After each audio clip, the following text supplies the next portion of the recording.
Assalamualaikum warahmatullahi wabarakatuh. My name is Safira Adistia. My student number is 086 and I'm on class critical reading class C, and now I'm going to show you my presentation.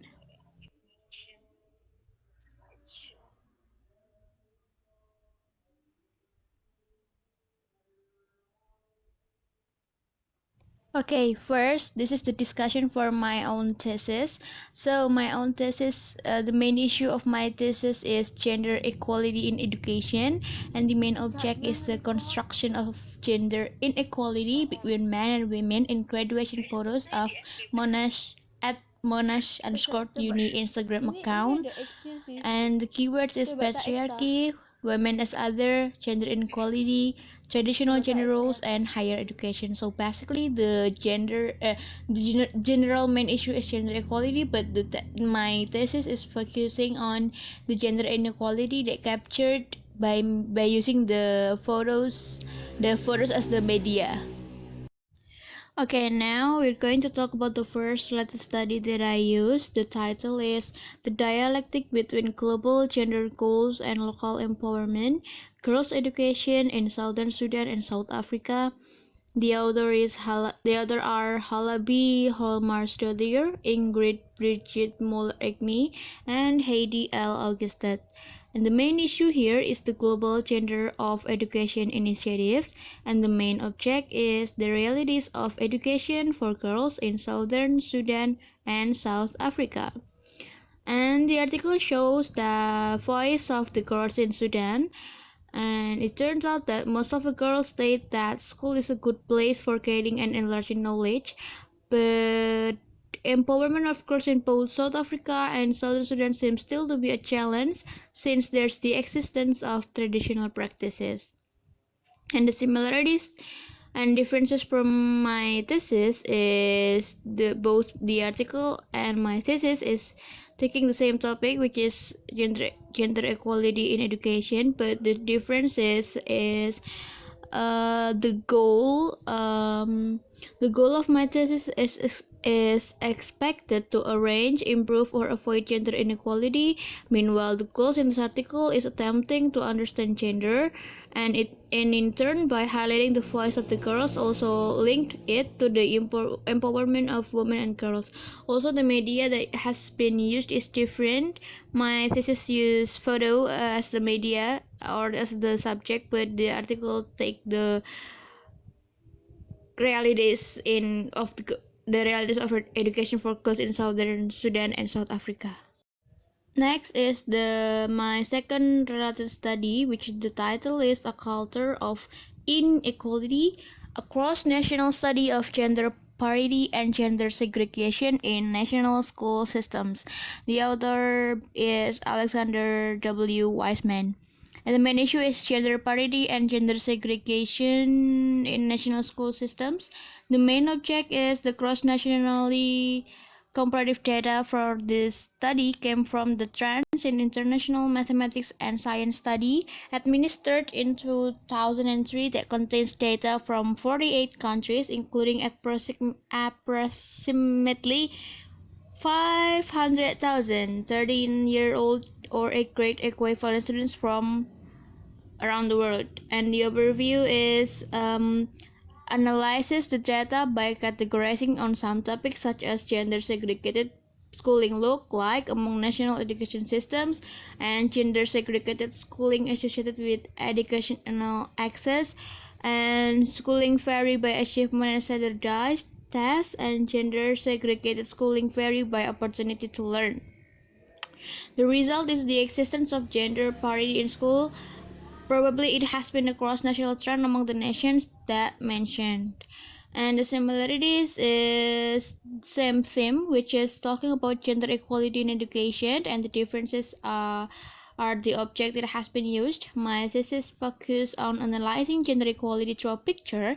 Meanwhile, this article analyzes the gender equality in education through cross-national data.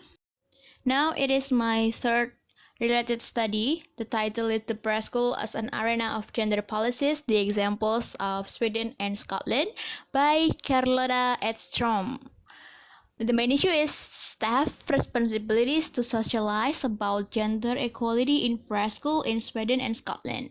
And the main object, of course, the preschool in Sweden and Scotland, also the Swedish and Scottish preschool policy documents regard to gender equality. So, this article explains one by one, starting from the preschool, the Swedish and Scottish preschool policies from the 1970s till 1990s, and the article has compared the Swedish and Scottish policy documents, which result the Swedish seems to see gender equality as the boy and the girls are the same and equal. Meanwhile, the Scottish seems to pay more explicit attention to gender by valuing and recognizing differences. The similarities is both my thesis and this article are talking about gender equality in education area, but the difference is here my thesis take the point of view among the students or among the society. Meanwhile, this article is taking the point of view of the staff responsibilities in educational area. Okay, here my fourth related study, which the title is Trends in US, Gender Attitudes 1977 to 2018, Gender and Educational Disparities by Kelsey D. Meager and Xiaoling Xu. The main issue is display gender and education related gaps in US gender attitudes from 1977 to 2018. The main object that has been used is the data from the General Social Survey to estimate the historical trajectory of US attitudes about women in politics, family roles, and working motherhood. So, by using that data, the article states that the largest educational gap is on women issue in familial roles, meanwhile the narrowest is women issue on politics. But the educational gap in attitude towards working motherhood is losing in the year of mid-1990s until 2000s. Then it's getting larger with college educated caused the egalitarian change. So, the differences that can be found between my thesis and this article are the using of data and then the issue that has been exposed. This article analyzes women and education through data from general social surveys. Meanwhile, my thesis still lack of the data and using picture as the media. Then the article focuses on exposing women in some issues such as politics, family role, and working motherhood. Meanwhile, my thesis is exposing gender equality in education area, especially in campus area. Okay, this is the fifth study that I use, which the title is Framing Gender, Education and Empowerment by Karen Monkman. And the main issue here is the empowerment related with the relationship between gender and education. The main object is social dynamics surrounding gender and empowerment. So, this article gives the introduction by giving the overview of the case of studies and then explaining about empowerment and mentioning some related articles and topics that related with empowerment, such as Stromquist's model of empowerment, Rowland's model of empowerment, the capabilities approach to the empowerment, and informal and institutional sides for empowerment.